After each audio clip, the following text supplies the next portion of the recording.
may surprise you to learn that I regard Methodism as a failure.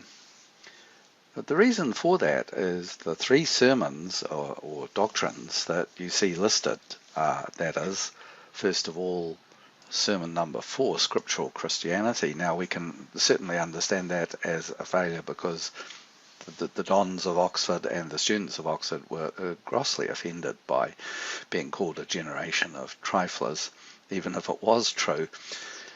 I guess that why it was an abject failure was that Wesley had never intended to publish the last quarter of the sermon, but when the Vice-Chancellor of the university asked for it, Wesley in fact put out his written notes, and sort of the die was cast. And I think he probably did regret that. He certainly regretted that he had to leave behind many things that he loved about Oxford.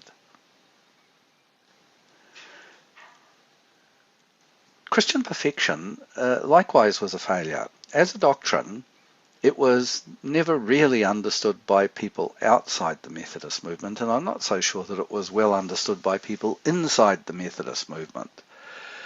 How he recovered from the sort of difficulties of the doctrine was that by the end of his life he had become convinced that the search for Christian perfection, the journey towards it, was really based on what he called the old religion of the Church of England.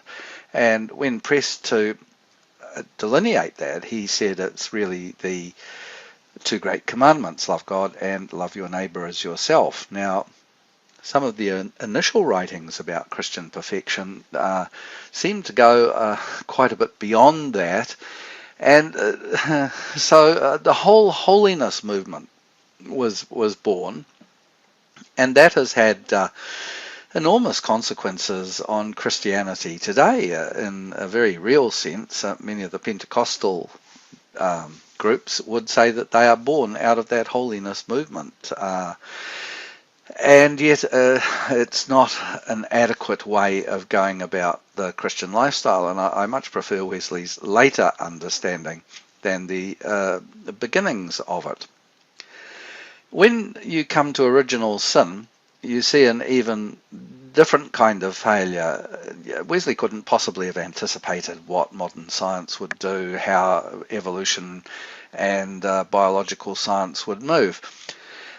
So, in a sense, his failure there is a failure to convince a later generation of the theology behind original sin. And yet, in the same way that Christian perfection had the seeds of becoming something else, and actually did in Wesley's own mind and for some of his followers, likewise the doctrine, the Sermon on Original Sin and all the associated doctrines with it, do have the seeds of outstanding success, because what Wesley was attempting to do was describe a Christian anthropology, a Christian understanding of humanity. What goes on in the human condition, in the human psyche? These are important things for us to get to grips with. So each one of these can be seen as a failure, but I also think they can be seen very much as containing the seeds of success.